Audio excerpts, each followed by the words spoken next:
യുഎഇയിൽ വീണ്ടും drone missile ആക്രമണങ്ങൾ report ചെയ്തു. ഫുജൈറയിലെ ഡു ടെലികമ്മ്യൂണിക്കേഷൻ കെട്ടിടത്തിന് നേരെ ഡ്രോൺ ആക്രമണം ഉണ്ടായി. സംഭവത്തിൽ ആർക്കും പരിക്കേറ്റതായി റിപ്പോർട്ടുകളില്ലെന്ന് ഫുജൈറ മീഡിയ പോലീസ് അറിയിച്ചിട്ടുണ്ട്. ഇതിനു പുറമെ അബുദാബി മുസഫയിലെ ഐക്കാർഡ് സിറ്റിയിലുള്ള റിൻ സിസ്റ്റംസ് കമ്പനിക്ക് മുകളിൽ മിസൈൽ അവശിഷ്ടങ്ങൾ പതിച്ച് ഒരു ഘാന സ്വദേശിക്ക് പരിക്കേൽക്കുകയും ചെയ്തു. ഇറാനിൽ നിന്ന് വിക്ഷേപിച്ച ഡ്രോൺ ഫുജൈറയിലെ ഡു ടെലികമ്മ്യൂണിക്കേഷൻ കെട്ടിടത്തിന് നേരെ പതിക്കുകയായിരുന്നു. ആക്രമണത്തെ തുടർന്ന് അധികൃതർ സ്ഥലത്തെത്തി സ്ഥിതിഗതികൾ നിയന്ത്രണ വിധേയമാക്കിയിട്ടുണ്ട്. അബുദാബിയിലെ റിൻ സിസ്റ്റംസ് കമ്പനി കെട്ടിടത്തിൽ പതിച്ച മിസൈൽ അവശിഷ്ടങ്ങൾ യുഎഇയുടെ വ്യോമ പ്രതിരോധ സംവിധാനം ആകാശത്ത് വെച്ച് തകർത്ത മിസൈലിൻ്റേതാണ്. ഈ സംഭവത്തിൽ പരിക്കേറ്റ ഘാന സ്വദേശിയെ വിദഗ്ധ ചികിത്സയ്ക്കായി ആശുപത്രിയിൽ പ്രവേശിപ്പിച്ചിരിക്കുകയാണ്. ഔദ്യോഗിക സ്രോതസ്സുകളിൽ നിന്നുള്ള വിവരങ്ങൾ മാത്രം വിശ്വസിക്കണമെന്നും തെറ്റായ വാർത്തകൾ പ്രചരിപ്പിക്കരുതെന്നും യുഎഇ അധികൃതർ പൊതുജനങ്ങളോട് കർശനമായി നിർദ്ദേശിച്ചു.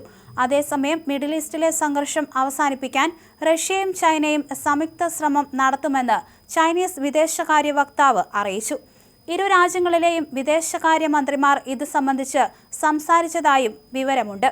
ഗൾഫ് രാജ്യങ്ങൾക്ക് മേൽ ഇറാൻ നടത്തുന്ന ആക്രമണങ്ങൾക്കെതിരെ യുഎഇ പ്രസിഡന്റിന്റെ നയതന്ത്ര ഉപദേഷ്ടാവ് ഡോക്ടർ അൻവർ ഗർഷാദ് രൂക്ഷ വിമർശനവുമായി രംഗത്തെത്തിയിരുന്നു. മേഖലയിൽ ഇറാൻ നടത്തുന്ന ആക്രമണങ്ങൾ ഇറാന്റെ കരുത്തല്ല, അഹങ്കാരവും തന്ത്രപരമായ വീഴ്ചയുമാണെന്ന് ഡോക്ടർ അൻവർ ഗർഷാദ് കുറിച്ചിട്ടുണ്ട്. ഇറാൻ മുൻ വിദേശകാര്യമന്ത്രി മുഹമ്മദ് ജാവാദ് ഷെരീഫ് ഫോറിൻ അഫയേഴ്സ് മാഗസീനിൽ എഴുതിയ ലേഖനത്തോടുള്ള പ്രതികരണമായിരുന്നു ഇത്. മേഖലയിൽ വർദ്ധിച്ചു വരുന്ന ഈ ആക്രമണങ്ങൾ ഗൾഫ് രാജ്യങ്ങളിലെ സുരക്ഷാ സാഹചര്യത്തെ സങ്കീർണമാക്കുകയും അന്താരാഷ്ട്ര സമാധാന ശ്രമങ്ങൾക്ക് വെല്ലുവിളി ഉയർത്തുകയും ചെയ്യുന്നു.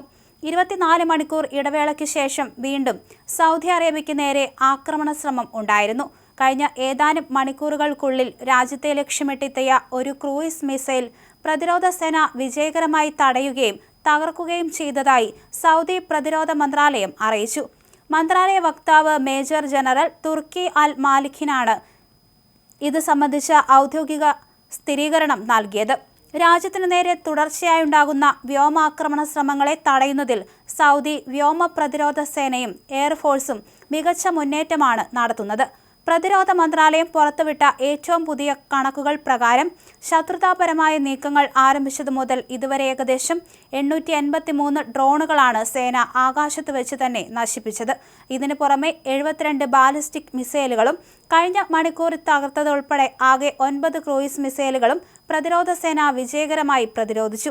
ഇതുവരെ നടന്ന ആക്രമണ ശ്രമങ്ങളിൽ ഭൂരിഭാഗവും രാജ്യത്തിന്റെ കിഴക്കൻ പ്രവിശ്യയെയും തലസ്ഥാനമായ റിയാദിനെയുമാണ് ലക്ഷ്യം വെച്ചിരുന്നത്. എന്നാൽ സേനയുടെ കൃത്യസമയത്തുള്ള ഇടപെടലിലൂടെ ഇത്തരം ഭീഷണികളെല്ലാം ഫലപ്രദമായി നേരിടാൻ സാധിച്ചുവെന്നും രാജ്യത്തിന്റെ സുരക്ഷ സുശക്തമാണെന്നും അധികൃതർ വ്യക്തമാക്കുകയും ചെയ്തു.